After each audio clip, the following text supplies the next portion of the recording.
অন্তর্বর্তী সরকারের press wing আয়োজিত এক প্রেস ব্রিফিংয়ে deputy press secretary Abul Kalam Azad Majumdar বলেছেন, সচিবালয়ে আগুনের ঘটনা তদন্তের স্বার্থে অগ্নিকাণ্ডের কিছু কিছু আলামত বিদেশে পাঠানো হবে। রোববার রাষ্ট্রীয় অতিথি ভবন যমুনার বাইরে এক প্রেস ব্রিফিংয়ে তিনি গণমাধ্যমকে এ তথ্য জানান। তিনি বলেন, সচিবালয় অগ্নিকাণ্ডের ঘটনায় গঠিত তদন্ত কমিটির প্রাথমিক প্রতিবেদন সোমবার অন্তর্বর্তী সরকারের প্রধান উপদেষ্টা ড. মোহাম্মদ ইউনূসের কাছে হস্তান্তর করা হবে।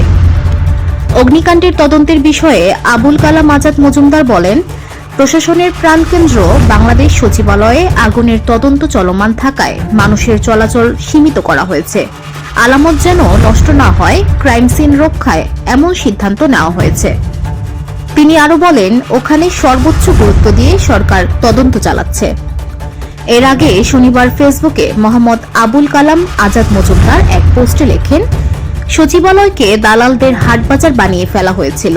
কিছু লোক সরকারকে কঠোর হতে বলে আবার সামান্যতম কঠোর হলে গেল রব তোলে। এই দ্বিচারিতা বন্ধ হওয়া জরুরি। সচিবালয়ে সাংবাদিকদের প্রবেশাধিকার সীমিত করা নিয়ে যথারীতি এই দ্বিচারিতা আবার শুরু হয়েছে।